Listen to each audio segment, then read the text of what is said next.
Hari ke-8 kita ngomongin faktor terpenting dalam bisnis. Faktornya adalah waktu. Kalau saat kalau waktunya salah, produk sebagus apapun nggak akan ada gunanya.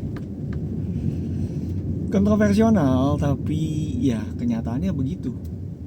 Kasarnya kalau misalnya sekarang kamu bisa nemuin kaset tape yang kotak tuh, versi terbaik, pertanyaannya masih laku apa kagak? Otomatis udah pasti nggak laku, karena udah nggak ada lagi yang peduli sama kaset tape, udah nggak ada lagi yang pakai, dan zamannya udah lewat. Kalau kamu keluarin Walkman atau mungkin CD player terbaik, iya sama aja, nggak akan ada gunanya gitu. Zaman AI sekarang orang masih malah belajarin atau bikin produk-produk yang udah outdated. Kadang produk yang bagus, yang futuristik pun juga belum pas marketnya. Salah satu contohnya adalah Microsoft. Microsoft tuh udah keluarin tablet atau PDA versi besar tuh udah dari zaman bertahun-tahun sebelum bertahun-tahun sebelum adanya Apple, sebelum adanya iPad. Tapi yang booming ya kita tahu iPad yang booming gitu, karena marketnya udah siap, behaviornya udah pas, dan ya produknya bagus. Jadi produk yang bagus kalau timingnya salah ya nggak akan laku juga. Terus gimana dong? Masa kita sekarang mau bikin bisnis harus nebak sih kapan waktu yang tepat, kapan yang ini? Sebenarnya balik lagi, pertanyaannya adalah bukan kapan nanti kita akan viral. Yang jadi masalah adalah kadang kalau kita habis launching terus nggak viral, kita tuh udah nyerah duluan.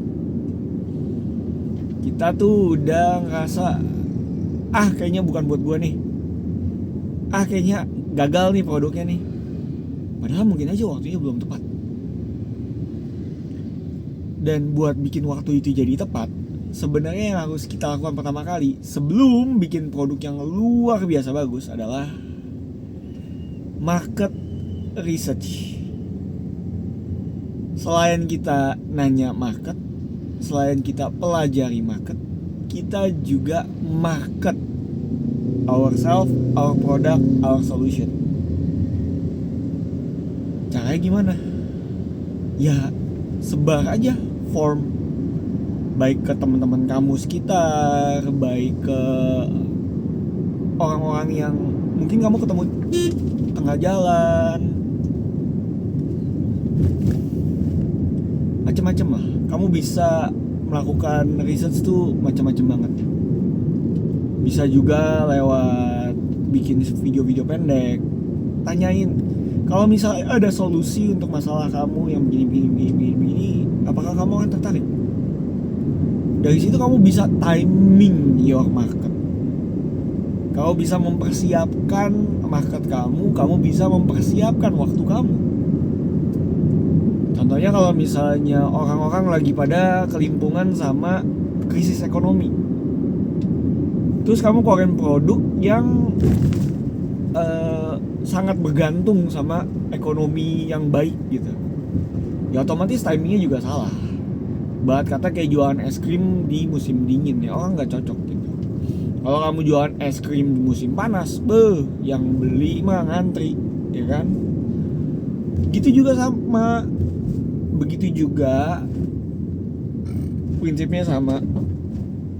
Kalau kita mau sukses dalam launching bisnis kita atau dalam bisnis ya secara general gitu ya, kita harus tahu kapan, dan kapannya ini sebenarnya bisa kita bangun, bisa kita bentuk gitu ya. Gampang nggak? Nah itu dia, kita butuh waktu. Waktunya di sini bukan nge-timing, tapi waktu di sini butuhnya konsistensi. Karena orang banyak yang mulai Terus mereka nggak memberikan bisnis mereka cukup waktu untuk berkembang, udah nyerah duluan. Jangan kejadian kayak orang-orang kayak gitu. Kalau kalian pengen punya bisnis yang besar, it takes time gitu. Butuh waktu. Ya namanya anak kecil aja nggak bisa tiba-tiba lahir langsung lari kan, sprinting. Harus belajar dulu tengkurap, terus jalan ngerangkak, belajar berdiri, belajar ngerambat, terus jalan. Baru habis belajar jalan lari dan segala macamnya gitu. Butuh proses. Nah, yang jadi masalah adalah kadang orang nggak tahu apa yang harus saya lakukan berikutnya. Apa yang harus saya lakukan berikutnya itu sebenarnya udah dikasih tahu sama Alkitab. Pengkhotbah 3 ayat 8 kita udah tahu setiap pekerjaan kita akan Pengkhotbah 3 ayat 1 sampai 11 itu udah ngasih tahu setiap pekerjaan pasti ada hasilnya. Ada waktu menabur, ada waktu menuai, ada waktu untuk menangis, ada waktu untuk tertawa. Itu memang siklusnya begitu. Dan di pengkhotbah juga udah ngajarin bahwa tugas kita adalah sebagai penabur. Naburnya kapan? Pagi, sore. Semua kita tabur. Kita nggak tahu benih yang mana yang akan tumbuh. Kita nggak tahu benih yang mana yang akan tumbuh. Jadi kalau ditanya kapan kita harus nabur? Setiap hari, pagi, sore. Timingnya tuh. Kita harus market diri kita sendiri, nabur terus, kasih value, bantuin orang sebanyak mungkin. Pagi, sore, sharing. Tapi saya nggak punya sesuatu yang untuk dibagikan. Saya nggak punya ini. Ya minta main di atas. Sesimpel itu. Karena kalau ditanya benih kita itu kan ya biji-biji ya, itu benih kan buat jadi pohon. Dan ada satu quotes yang saya juga ya nggak tahu lah, saya nemunya di mana lupa. Tapi ada satu quotes yang powerful banget. Semua orang bisa ngitung berapa banyak biji dalam satu buah, tapi cuma Tuhanlah yang tahu berapa banyak pohon dalam satu biji itu. Benih yang kita anggap kecil itu bisa menghasilkan luar biasa.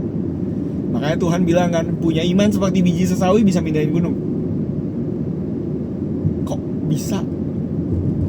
Nah, keajaibannya Tuhan. Yang Tuhan minta sekarang, mau gak kita percaya, mau gak kita melakukan, mau gak kita nabur benih. Tuhan, saya gak tahu benihnya di mana, minta sama Tuhan. Tuhan, saya gak tahu benihnya apa, minta sama Tuhan. Gimana cara sharingnya, minta sama Tuhan. Dan percaya bahwa Tuhanlah yang akan memberikan pertumbuhan. Timingnya, waktunya waktu Tuhan. Dan waktu Tuhan pasti yang terbaik gitu. Gak gampang memang, karena ya siapa di sini yang pengen kayanya lama? Umur 80 baru kaya. Kayaknya semua orang pengennya cepat, ya kan? Kita memang nggak tahu ya. Kalau saya ngomong diciptakan, mungkin saya mendahului Tuhan, tapi kayak sifat natural manusia tuh pengennya lebih cepat, lebih bagus, lebih murah. Ya kan? Semakin kita nggak perlu bayar harga, semakin kita cepat dapetinnya dan semakin bagus barangnya, semakin kita seneng. Cuma masalahnya timing itu kita nggak bisa ngatur. Waktu itu kodratnya Tuhan. Yang bisa kita lakukan pada saat kita belum diizinkan sukses adalah terus mengembangkan diri kita,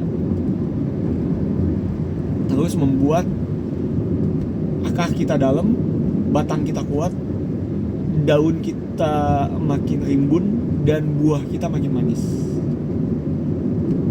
Mungkin Tuhan belum mengizinkan ada yang metik buah kamu karena buahnya masih asam, karena buahnya masih belum enak untuk dinikmati.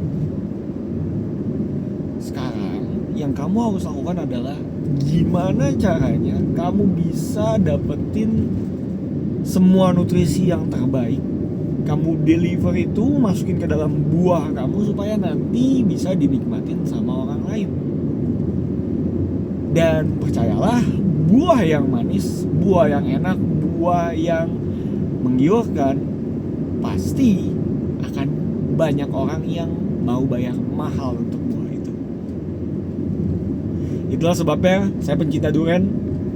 Saya belum nyobain durian Musang King, tapi saya tahu proses pembuatan durian Musang King itu. Satu pohon tuh buahnya dipotongin, dibuang-buangin sampai nyisain cuma beberapa buah terbaik dalam satu pohon.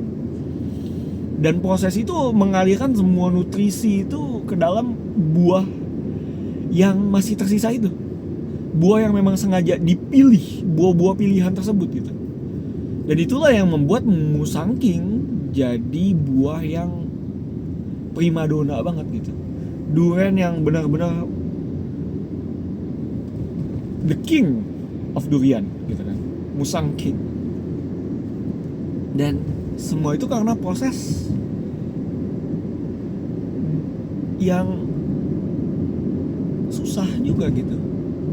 Dia harus pohonnya dibersihkan dari buah-buah yang lain, dibikin benar-benar fokus, dibikin cuma ada 1 atau 2 buah dalam pohonnya. Dan memang hasil dari buah tersebut sangat dikenal di dunia bahwa rasanya pantas dapat julukan King, raja dari durian. Dan mungkin nanti ada proses lain yang bikin Musang King geser gitu ya, terlengser dari tahtanya, tapi ya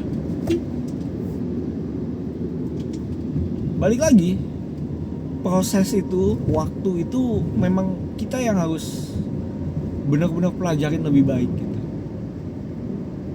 Percaya aja bahwa waktu Tuhan itu pasti yang terbaik. Dan kalau kamu belum diizinkan untuk sukses, percaya aja Tuhan masih pengen kamu jadi lebih baik lagi.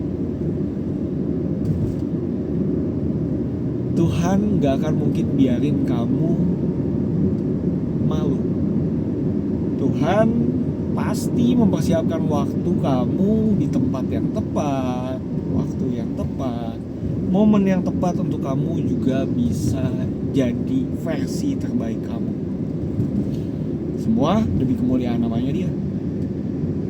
Semua demi jadi berkat bagi orang lain.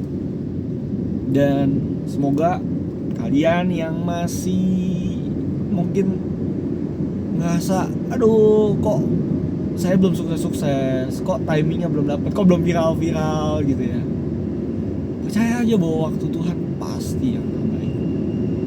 Saya nunda YouTube 8 tahun, bikin video juga gak viral-viral, paling gede YouTube Short 1000 view, tapi ya saya bersyukur. Saya masih ingat kok saya dapat view pertama saya dari orang luar ya, bukan dari keluarga gitu. Saya tuh bersyukurnya luar biasa gitu. Dikasih like 1, dan saya selalu akan inget sama momen itu, supaya di saat saya nanti, misalnya biar saya udah dapat 1 juta view, terus nanti dapat 100.000 view, saya nggak akan nggak akan ngedumel. Nggak akan ngedumel. Saya akan tetap bersyukur. Mau dapat 10.000 view, mau dapat 100.000 view, mau dapat 1000 view, 1 view aja, saya akan tetap bersyukur karena saya ingat perjalanan saya itu dimulai dari 0 ke 1, dan di 1 saya udah bersyukur dan harus tetap selalu bersyukur. Makanya itu kuncinya buat kalian yang juga mungkin masih struggling sama waktu. Percayalah sama Tuhan, percayalah waktu Tuhan pasti yang terbaik, dan terus konsisten, terus jalanin, tabur terus pagi sore setiap hari. Waktu Tuhan pasti yang terbaik, dan semoga video ini ngebantu. Sampai ketemu di hari berikutnya. Tuhan Yesus memberkati. God bless you. Bye.